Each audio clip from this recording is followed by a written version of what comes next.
నిన్న మా ఇంట్లో నిద్రపోతున్న మా ఆవిడ్ని కూడా లేపేశాను ఈ సంఘటనకి. నేను ఏదో పనిలో ఉన్నాను. అంబే అంబే అని ఒక ఆవుదూడ అరుస్తోంది. ఒక 4 మాటలు విన్నాను, 5 మాటలు విన్నాను. మనసు సంక్షుభితం అయిపోయింది. ఎందుకు అరుస్తోంది ఆవుదూడిలాగా? ఏదో కారణం ఉండాలే. పోనీ కనీసం 4, 5 అరటిపళ్ళు పట్టుకెళ్ళి పెడదాం, ఏం ఆపద వచ్చిందో పాపం అని అరటిపళ్ళు పట్టుకుని అసలు ఈ ఆవుదూడ ఎటుంది చూద్దామని గ్రిల్లో నిలబడి చూస్తున్నాను. అది కనపడింది మా అపార్ట్మెంట్ కిందకి దిగుదాం అనుకున్నా, నాకు తోగెత్తి పారిపోయి చిత్రం ఏంటంటే 4 రోడ్ల కూడలి దగ్గరికి వెళ్ళడం, అంబా అరుస్తూ ఉండడం, చూస్తూ ఉండడం, మళ్ళీ పరిగెడుతూ ఉండడం. ఇది ఇలా అరుస్తుంటే ఎక్కడ చూసిందోనండి ఆవు, ఎక్కడ వినపడిందో అంబా అని అరుచుకుంటూ అదొచ్చింది.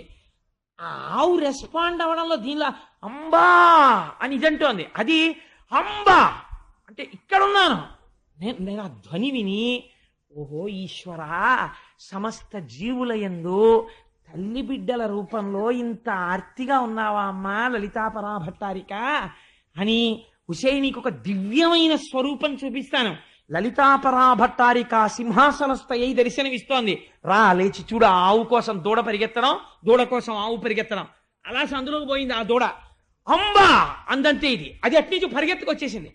వచ్చేస్తే ఇది రాగానే, అది దూడ పెద్దదండి, ఆవు పొదుగులోకి వెళ్ళిపోయి ఇలా ఇలా గుద్దేసి పాలు తాగేస్తుంటే ఈ ఆవు సంతోషంతో నాలుకెట్టి దాన్ని ఇలా ఇలా నాకేస్తోంది. నాకు ఆహాహా అమ్మా జగదంబ, నీ కారుణ్యం ఏమిటో ఒకసారి చూపించావా అమ్మా? రేపు పృథు మహారాజు వృత్తాంతం చెప్తావు కదరా, నీకోసారి చూపిద్దాం. దూడ కనబడితే వదలడం అంటే ఏమిటో, ఆవు పిచ్చాడా, లేకపోతే నువ్వేం చెప్పగలవు, రేపు పొద్దున్న గోవుగా విడిచిపెట్టడం అంటే ఏమిటో అని నాకు దర్శనం ఇస్తున్నావా అమ్మా అని సంతోషపడి నా భార్యని పిలిచి అంత దూరం వెళ్ళి ఆవుకి ఎలా పెట్టడమే అన్నాను. వెళ్ళిపోయే ఆవు దూడ పెట్టనే లేదనుకోండి, అలాగే టేబుల్ మీద ఉన్నాయి ఇవాళ పొద్దున్న కూడా. సరే, నేను ఇంతకీ ఈ మాట ఎందుకు చెప్పానంటే, దేనికి ఇస్తుందండి? దానికి ఎవరి పట్ల వాత్సల్యమో దానికి దూడ అని పేరు. ఇతపూర్వము ఈ భూమిని తల్లిలా ఆరాధించినటువంటి వాళ్ళు ఎవరున్నారో వాళ్ళొచ్చి ఏ కోరిక కోరితే ఇప్పుడు ఆ కోరికని భూమి వాళ్ళకి ఇచ్చేస్తుంది. అందుకే ఏ పని చేసినా భూమి పూజ చేసి మొదలెట్టారు తప్ప సైన్స్ అండ్ టెక్నాలజికల్ అడ్వాన్స్మెంట్ అన్న పేరుతో భూమి జోలికి వెళ్ళడం ఈ దేశానికి తెలియదు. ఆ పేరుతో మీరు భూమి దగ్గరికి వెళ్ళారనుకోండి, there can be a slip between cup and lip. ఈశ్వరుడు ఉపద్రవ రూపంలో వచ్చి తీసుకెళ్ళిపోతాడు. మళ్ళీ తీరా కోతకొచ్చినది నీటిలో కలిసిపోతుంది. ఎందువల్ల? పుడమి పట్ల నీకు ఆరాధనాభావము కన్నా నీ దిక్కుమాలిన మేధాశక్తితో నువ్వేదో చేయగలను అనుకున్నావు. ఏది ఇప్పుడు ఆపరా చూస్తానని ఒక పెద్ద తుఫాను వస్తుంది. ఏమిడి చేస్తాడు వీడు? ఏమీ చేయలేడు. పంట నష్టాన్ని తర్వాత అంచనా వేస్తాడంతే. కాబట్టి ఈ పిచ్చ పిచ్చ పనులు చేయకు, భాగవతం నేర్పుతోంది.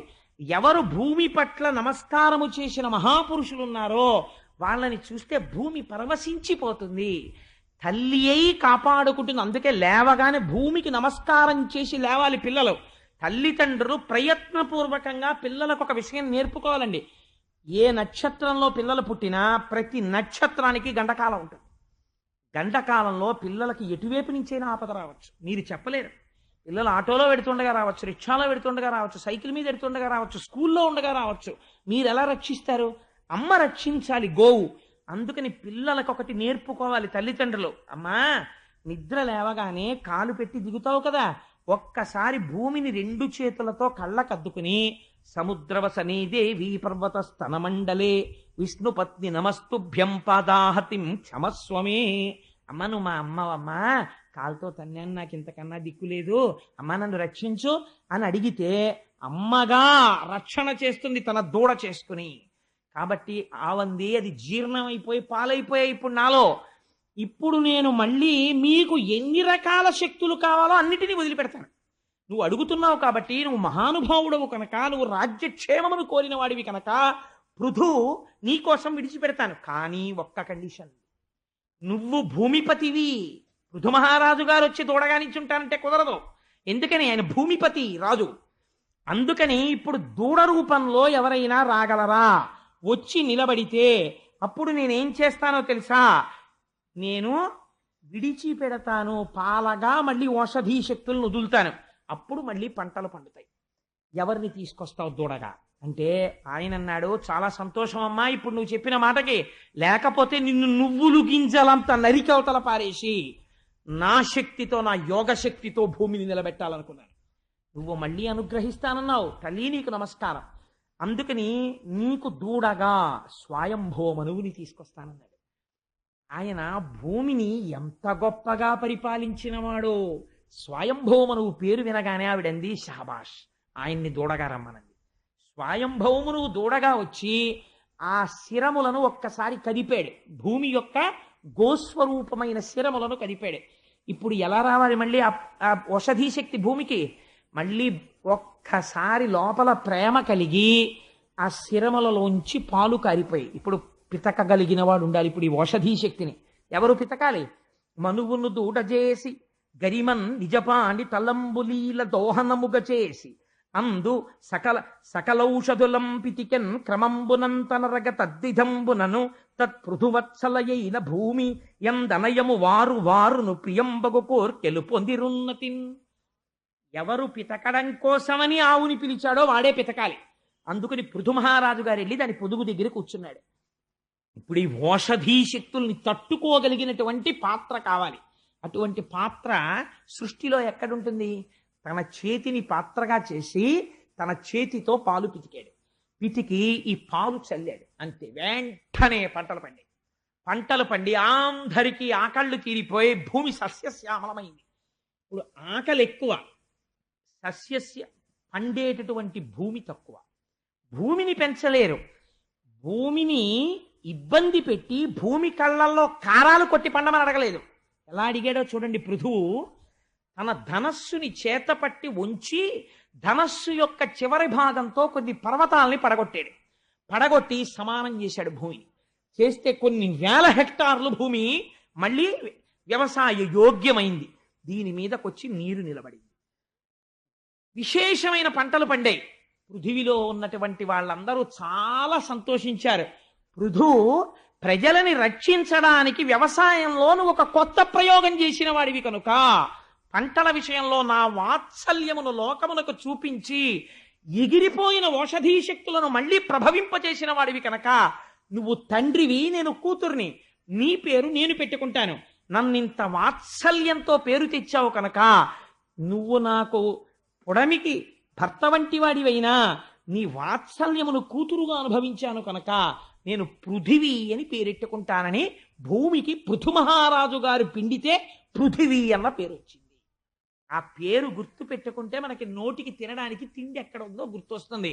అందుకే జీవితంలో పృథు మహారాజు గురించి వినడం చాలా కష్టమయ్యా. వింటే కోరికలన్నీ తీరిపోతాయన్నారు. మళ్ళీ ఆ భూమి మీద కూర్చుని వింటుంటే కోరికలు రావండి. పృథువు గురించి వింటున్నారా పిల్లలందరూ అంటే భూమి పొంగిపోదు, అందులోంచి మీ కోరిక తీరే శక్తిని అమ్మ ప్రసరించదు, మీకు ప్రసరిస్తుంది.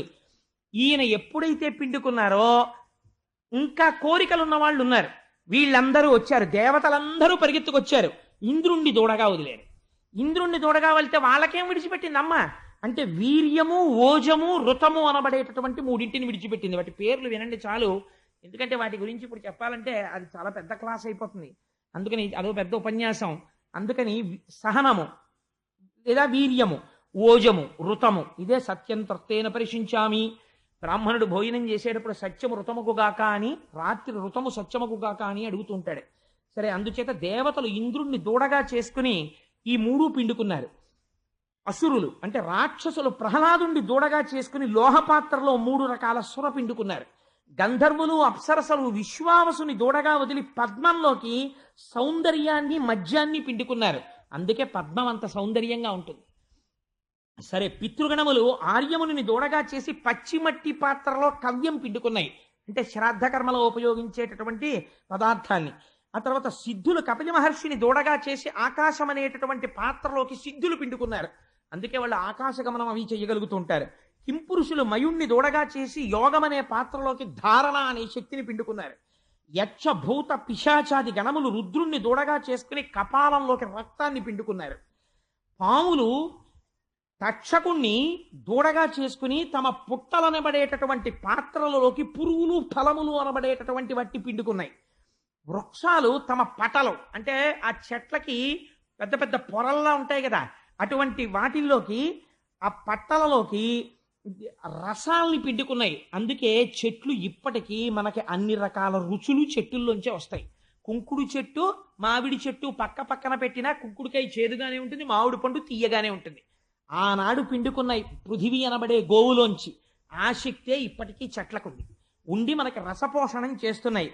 ఇలాగా పృథు మహారాజు గారు ఆనాడు ఎవ్వరూ చెయ్యనటువంటి విజయాన్ని సాధించి భూమండలాన్ని అద్భుతంగా పరిపాలన చేస్తున్నాడు. ఇత పూర్వం ఎన్నడూ ఎరగరు. అందరూ ఎక్కడ చూసినా పరమ సంతోషంతో ఆనందంగా జీవితాలు గడుపుతున్నారు. చొరభయం లేదు. ప్రభువు మంచి దండన శక్తితో ఉన్నాడు. ఇటువంటి స్థితిలో ఆయన 100 అశ్వమేధయాగములు చెయ్యాలి అని సంకల్పం చేశాడు. బ్రహ్మావర్తముని స్వయంభవమును పరిపాలించినటువంటి ప్రాంతమునకు వెళ్ళి సరస్వతి, వృషద్వతి అనబడేటటువంటి రెండు నదుల మధ్య ప్రాంతంలో యజ్ఞశాల కట్టి 99 అశ్వమేధయాగములు చేశాడు. ఇక్కడే మీరు ఒక గొప్ప రహస్యాన్ని పట్టుకోవాలి. ఆయన పృథు మహారాజు గారే అవచ్చు. లోకాన్ని సంతోషపెట్టాడు, అంతవరకు బాగుంది. తను తరించాలి కదా. తను తరించడం అన్నది ఒకటి ఉంది కదా. ఎన్ని యజ్ఞాలు చేస్తాడు? యజ్ఞాల వల్ల ఏమొస్తుంది? పుణ్యం వస్తుంది. పుణ్యం ఏమవుతుంది? కొన్నాళ్ళకి క్షీణించిపోతుంది. క్షీణించిపోతే ఏమైపోతాడు? మళ్ళీ కింద పడిపోతాడు. కాబట్టి ఇప్పుడు ఆయన సంస్కరింపబడాలి. ఈ యజ్ఞాలు ఎన్ని చేసేస్తావు? ఆ కర్మకి ఒక అంతం ఉండాలి. అందుకని 99 యజ్ఞములైన తర్వాత 100వ యజ్ఞం చేస్తున్నారు. చేస్తుండగా దేవేంద్రుడు ఒక విచిత్రమైనటువంటి రూపంతో పెద్ద పెద్ద జటలు కట్టుకుని వచ్చి ఆ యాగాశ్వాన్ని ఎత్తుకుని పారిపోతున్నాడు. పారిపోతుంటే అత్రి మహర్షి కనిపెట్టారు. ఎత్తుకుపోతున్నవాడు ఇంద్రుడే. బాణం వేసి ఆ గుర్రాన్ని వెనక్కి తీసుకురమ్మన్నారు. పృథు మహారాజు గారి కొడుకు బయలుదేరాడు. కానీ జటలు కట్టుకుని ఋషివేషధారిలో ఉన్నవాడి మీద బాణం వేయడానికి అనుమానపడ్డాడు. పొరపాటున బాణం వదిలితే ప్రమాదం జరుగుతుందని అత్రి చెప్పారు. అత్రి అంటే సామాన్యుడు కాదండి. అత్రి వంశంలో పుట్టిన వాళ్ళే ఆత్రేయస గోత్రీకులు. 3 గుణాలకు అతీతుడు. అందుకే అసూయ ఉండదు ఆయనకి.